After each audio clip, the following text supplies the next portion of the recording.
চমকং মণ্ডলৰ উদ্যোগত উপস্থিত আজি নিৰ্বাচনী কমিটিৰ কাৰ্যালয়ৰ মুকলি সভাৰ সভাপতিত্ব কৰা সভাপতি মহোদয়, উপস্থিত আমাৰ বিভিন্ন প্ৰান্তৰ পৰা অহা PCC বুথ কমিটি আৰু সেৱা দল, ইউথ কংগ্ৰেছ, NSY আৰু কিষাণ মজদুৰসকল সকলোকে আজি উপস্থিত সকলোকে সন্মান আমি এটা ক'ব বিচাৰোঁ। আজি আমাৰ কংগ্ৰেছৰ আমাৰ ভাৰতীয় জাতীয় কংগ্ৰেছৰ এটা আজি পতাকা উত্তোলন কৰা হৈছে। এই উপস্থিতিত আমি সকলো আমাৰ বিষয়ববীয়া PCC ইউথ কংগ্ৰেছ NSY আহ্বান জনাইছোঁ। আমাৰ এই BJP বিৰুদ্ধে আমি এটা সংগ্ৰাম এটা কৰিব লাগিব। আৰু যিটো BJPয়ে আজি আমাৰ অসমখনক লগতে ভাৰতবৰ্ষখনৰ এটা ব্যক্তিগত খণ্ডলৈ কোম্পানীলৈ ৰূপান্তৰ কৰিছে। এইকাৰণে আমি শক্তিশালী ওপৰত কাম কৰিব লাগে। প্ৰত্যেকটো PCC, প্ৰত্যেকটো NSY, প্ৰত্যেকটো যুৱ কংগ্ৰেছ আৰু মণ্ডল কংগ্ৰেছ সকলোৱে ৰাইজক অৱগত কৰিব লাগিব। আমাক বিভিন্ন ধৰণৰ প্ৰতাৰণা বুলি ক'লে আমি দেখি পাইছোঁ মূল্যবৃদ্ধি আৰু লগতে আমাৰ যিবিলাক প্ৰাইভেট আমাৰ যিবিলাক গভৰ্ণমেণ্ট কিছুমান আছে এইবিলাক গোটেই ৰাজহুৱা খণ্ডলৈ গৈছে। আৰু BJPয়ে যিটো প্ৰতিশ্ৰুতি দিছিলে যোৱা বছৰ যিটো 476টা তেখেতে প্ৰতিশ্ৰুতি দিছিল ভাৰতবৰ্ষখনক নিৰ্বাচন ইছ্যু চমকপ্ৰদ যিটো প্ৰতিশ্ৰুতি দিছিলে, এই প্ৰতিশ্ৰুতি আজি কি হৈছে 5টা মাত্ৰ তেখেতে এই কাৰ্যকালত কমচে কম 5টা তেখেতৰ কাৰ্যকৰী হৈছে। ইমান মিছা কথা। আৰু লগতে কি হৈছে আমাৰ তেল বাঢ়িছে, এটা পেট্ৰলৰ পৰা প্ৰত্যেকৰ পৰা আমাৰ টেক্স লৈ আছে, ডিজেলৰ পৰা টেক্স লৈ আছে আৰু অন্যান্য মিঠাতেল লগতে গেছ চিলিণ্ডাৰৰ কথাবিলাক চাওক।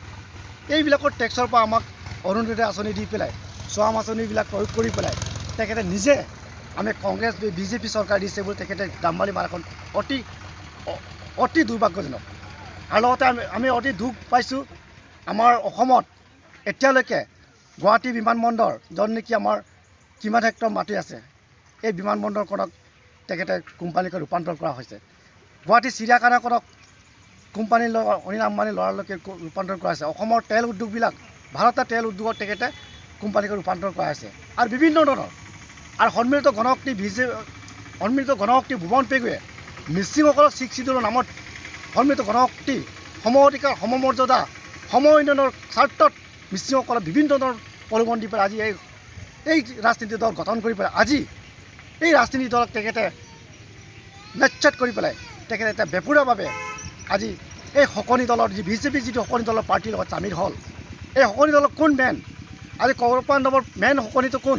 ধ্বংস কৰা মেইন কাৰণটো হৈছিলে শকনি। এই শকনি BJPৰ কোন বুলি ক'লে হেমন্ত বিশ্ব শৰ্মা। এই হেমন্ত বিশ্ব শৰ্মাই এই শকনিৰ আংগুপাংগুসকলে আজি অসমখনক আজি শেষ কৰাৰ ষড়যন্ত্ৰ কৰিছে।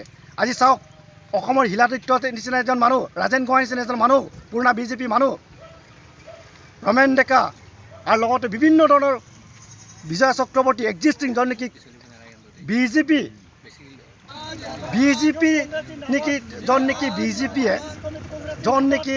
আমাৰ অসমত BJPয়ে অসমৰ চেণ্ট্ৰেলত আৰু অসমত নথকাৰ পিছতো তেখেতে এক্সিষ্টিং MP হৈ আছিলে। তেখেতক আজি হেমন্তৰ নিচিনা সকলে আজি তেখেতক আউট কৰা হ'ল BJPৰ পৰা, পাৰ্টি টিকেটৰ পৰা আউট কৰা কামাখ্যা প্ৰসাদ তাছা তেখেতক। সেইকাৰণে কৈছোঁ এইবিলাকৰ দল স্বাৰ্থ আৰু লগতে ক্ষমতালোভী, এই ক্ষমতালোভীৰ স্বাৰ্থত আজি তেখেতে ৰাজনীতি কৰিছে। ৰাজনীতি কোনো ডাঙৰ কথা নহয়, কিন্তু সমাজখনক আমি জীয়াই ৰখাটো আমি সকলোৱে মিলি পেলাই ভৱিষ্যতে ভাল কাম কৰাটোৱে আমাৰ এটা দৰকাৰ। আমাৰ কংগ্ৰেছে এইটো নহয়। আৰু কংগ্ৰেছৰ বিভিন্ন ধৰণৰ তৰুণ গগৈৰ 15 দিন শাসনকালত আমি কংগ্ৰেছৰ শান্তি সম্প্ৰীতিৰ লগতে উন্নয়ন স্কুল কলেজৰ পৰা ধৰি বিভিন্ন পদলী শিক্ষানুষ্ঠান শিক্ষকৰ পদে সকলোলৈকে উন্নয়ন কৰিছে। কিন্তু তেখেতে এই উন্নয়ন নকৰাকৈ আজি কি হৈছে আমাৰ এই অসমখনক তেখেতে বিভিন্ন ধৰণৰ মিছা প্ৰলোভন জনধনৰ পইচা ইমানে একাউণ্টত সোমাব আৰু বিভিন্ন ধৰণৰ আঁচনিৰ নামত হিতাধিকাৰীৰ নামত বিভিন্ন আঁচনি দিম, যুৱক যুৱতীসকলক 50,000 দিম বুলি তেখেতে যিটো প্ৰতিশ্ৰুতি দিয়ে, এই কথাবিলাক সকলো যুৱক যুৱতীসকলে উপলব্ধি কৰিছে আৰু তেখেতে ক'ব পাৰিব। মই আজি কংগ্ৰেছৰ পৰা এইটোৱে কৈছোঁ, এনেকুৱা ধৰণৰ BJP যিবিলাক শকনি স্বৰূপ বিভিন্ন ৰাজনীতি আঞ্চলিক দলক এটা থাইলেণ্ড মাগুৰৰ দৰে ঘেলা যিবিলাক আমাৰ এই ৰাজনীতিক দলক আজি তেখেতে গেলি পৰাৰ কাৰণে এই ঘেলা চৰকাৰখনক আমি ভোট দিব নালাগে বুলি সকলো ৰাইজলৈকে আমি আহ্বান জনাই আজি কংগ্ৰেছ কমিটি আজি এই ইলেকশ্যন নিৰ্বাচন কমিটিখন আজি এই উদ্বোধন কৰা হ'ল। লগতে সকলো কাৰ্যকৰ্তালৈ আহ্বান জনা হ'ল আৰু সকলোৱে যে মিলা প্ৰীতি কৰি আমাৰ এই কংগ্ৰেছ চৰকাৰ ইউথ কংগ্ৰেছ আৰু NSY যুৱ মহিলা কংগ্ৰেছ সকলোৱে আগবাঢ়ি যাবৰ কাৰণে মই অনুৰোধ জনাই মোৰ ক'বলগীয়াখিনি ইমানেই কৰিলোঁ। সন্মানীয় সংগম মণ্ডল কংগ্ৰেছ কমিটিৰ আজিৰ নিৰ্বাচনী কাৰ্যালয় উদ্বোধন কৰা সভাপতিদেৱ তথা প্ৰত্যেক ভাৰতৰ PCCৰ পৰা অহা PCC সভাপতিসকল, বিশেষকৈ এটা মানে কথা, আমি কাৰো পক্ষত কাৰো দলক হানি নকৰোঁ বা আঘাত নকৰাকৈ আমি এটাই বিচাৰোঁ, আমি পৰিৱৰ্তন বিচাৰোঁ।